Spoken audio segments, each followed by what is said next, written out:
Hey, beautiful people. It is Catherine. Hello. So, for all of you who are trying something new at the moment, you're trying to branch out and make some improvements in your life, and it's scary. Anytime we try to do something new and branch out in ways that are not part of our experience to date, it can be a little daunting. It can be a little scary. And you might be thinking that you're afraid of failure, and that's why you won't actually do it or commit to it, or why you procrastinate, or any of the other things that we do to sabotage our best efforts towards creating improvements in our life. And so there's a huge thing coming up right now that I really need to address, because I see this happening with my private clients. I see it happening in the 3 group programs that I'm teaching right now. I'm having this conversation and discussions with my peers and colleagues and friends. So I know that this is a huge hot button issue, and we need to break it down and talk about it. So it's not that you're afraid of experiencing something new, and it's not even that you're afraid of failure at this new thing that you would endeavor to do. What it really comes down to is you're afraid to feel mistrust of self again. And let's face it, we've had plenty of experiences where we have felt mistrust of self.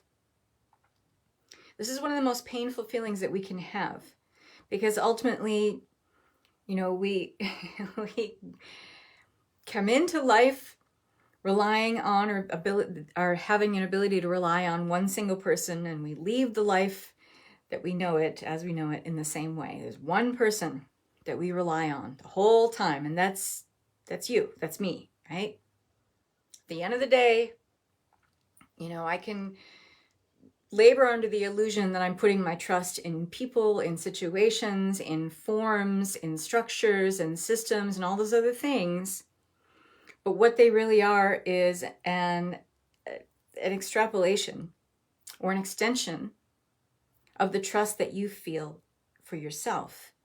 It's always a measure of how much you trust. Anything outside of you is a measure of how much you trust yourself, okay?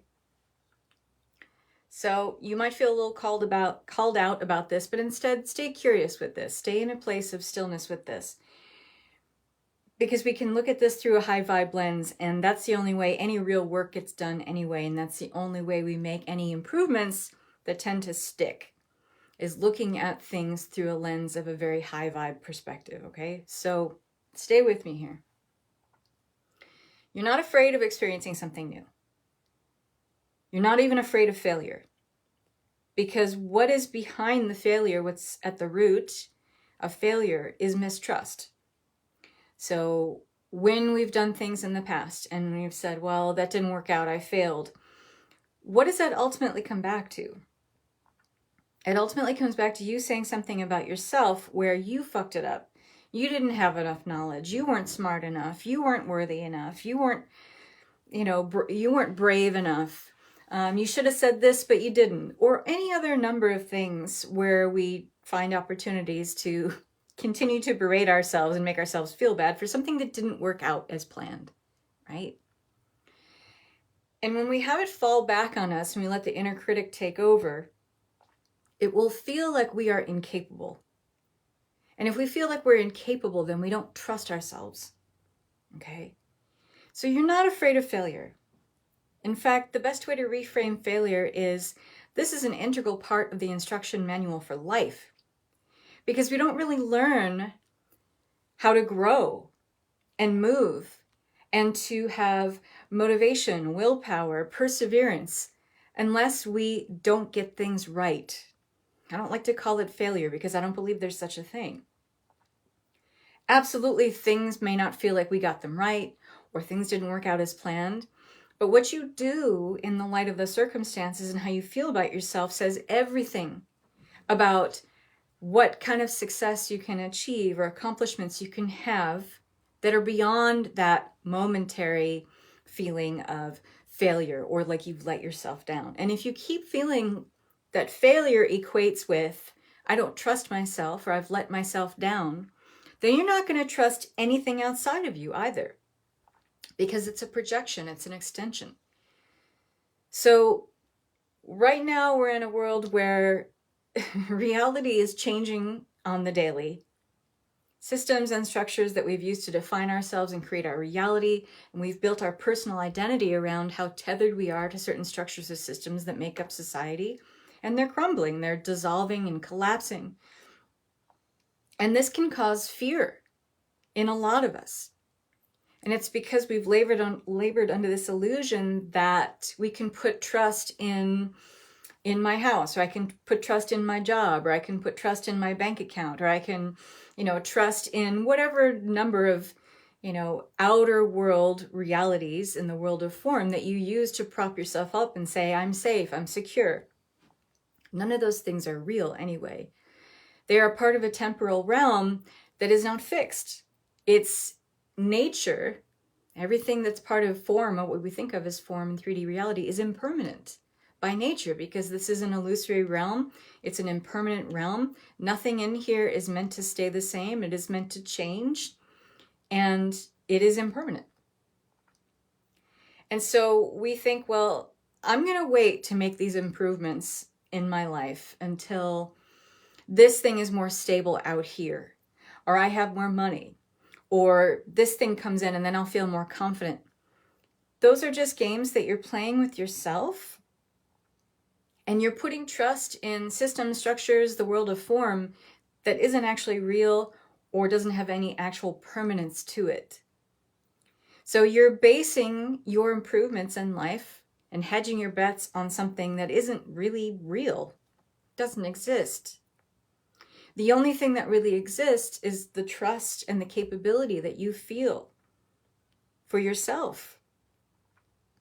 You have to, in order to cultivate this trust, you have to believe that you already have all the inner resources that you need to do whatever it is that you are endeavoring to do. It already exists.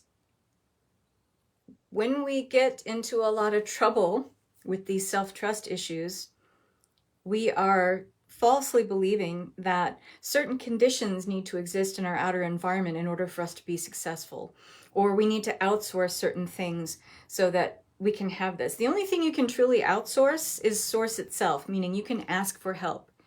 And in fact, your guides, my guides, want us all to know that we should be asking more often for help.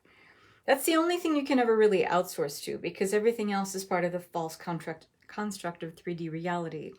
It's an illusory realm, and it will never offer you the safety or security that you're craving. It'll never be that stability that you want, that says, okay, now I can do the thing because this is here and it's stable. There's nothing that says it's going to be stable tomorrow, or safe or secure tomorrow. But the only constant about that is that you can feel safe and stable and secure because you trust yourself, because you feel capable, because you know that no matter what the world throws at you, no matter what monkey wrench gets thrown in the game, that you're the boss of you, that you've got this, that you have all the inner resources, and yes, the outsource of being able to ask your guides and source for help, that exists, and that is real. And we come into the world with this, and we leave the world with this, and we get to decide that this is the foundation upon which we can make all change or all improvements. Self-trust. And when you have that, there is no failure. Because if you have self-trust, that means that even if something doesn't go to plan, even if something doesn't work out as you envisioned or desired it to be, it's okay.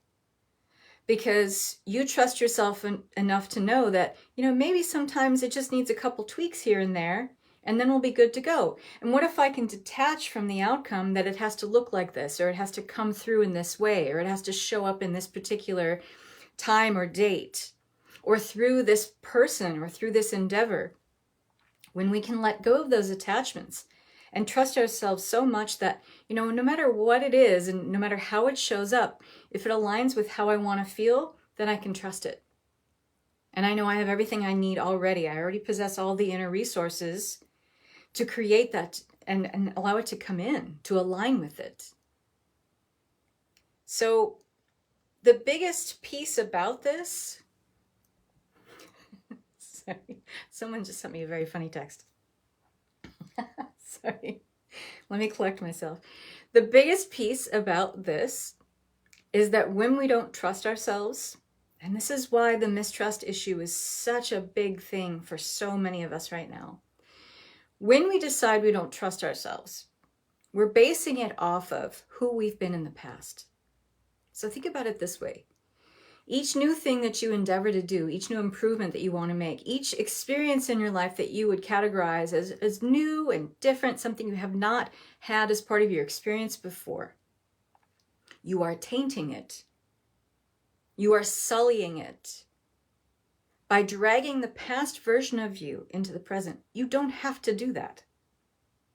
But we're so habituated to it, and we are so tied to our personal identity of self, and that, unfortunately, sometimes, most of the time, goes along with our inner critic's identity of self, meaning all the ways you fuck it up, all the ways you do it wrong, all the ways that you could possibly sabotage it. Your inner critic is more than happy to remind you that something like that could go wrong. And so our default is, and this is how we drag the past version of us into the present, our default is in thinking, what if I get it wrong? That's often our go-to. And if you are asking yourself anything like that right now, please know that what you're actually doing is dragging the past version of you, a version of you that is outdated, into the present. There's nothing more pristine or generous or beautiful and expansive than the present moment. There isn't anything else in all actuality. There is only the now. And so if we consistently keep dragging the past version of ourselves into the now, you are not going to trust yourself. Does that make sense? So ask yourself instead, what if I get it right? Now, if you say that to yourself out loud when you are thinking about this thing that you would like to do, be, or have, and you say out loud, meaning you hear it ringing in your own voice, this level of truth, what if I get it right? Notice how you feel in your chest. Notice the expansion, or anywhere else you feel it in your body. Notice how it feels like a solution-based energy versus a problem-based energy. Okay, just because any new thing, we are in our nervous systems kind of habituated to shutting it down. We get excited and we have anxiety. Those two are very, very close to each other, by the way, in the body in terms of a chemical cascade that gets released. Excitement and anxiety are very similar.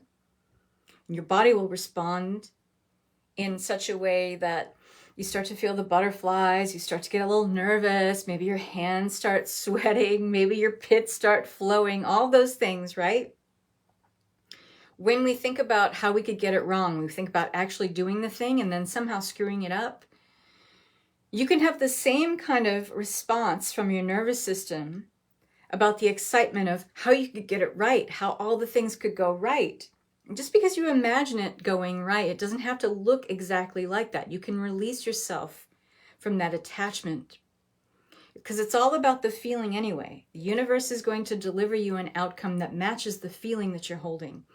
So wouldn't you rather, if your nervous system is going to have that chemical cascade response anyway, wouldn't you rather be in a place of excitement versus anxiety? And you could say to your body, this is excitement. It's not anxiety. When I think about all the things that could go right and I think about all the outcomes that could spur from this, again, don't attach to it. What you're doing is offering up suggestions to the universe. And what you're really after here is the feeling. And that's how the universe finds you. That's how you are magnetic, by going into the feeling. The vision is really secondary, even though we think of it as primary because the vision is what helps you get to the feeling. That's okay. But the universe and everything is all about energy. It's all about frequency and vibration. And so when you're in the space of imagining how it could all go right, and you're reminding your nervous system, hey, nervous system, I know we're programmed for anxiety. I know we're programmed for angst and grief and resentment and fear and all those things. But what I'm feeling right now is excitement. So don't shut it down. Don't sabotage it. Inner critic, no need for you to chime in here. Thank you. I got this. Remind yourself that it's excitement. What if I get it right? What if I could let go of what I think it has to look like, and I'm just going for the feeling here because I know this is how the universe finds me. This is how it reads my magnetism and sends me matching frequencies to all this excitement, all this good stuff that I desire. And now how do you feel after hearing this? Notice how your body feels in response to these words. Excited. My nervous system is loving the excitement right now. It's exciting.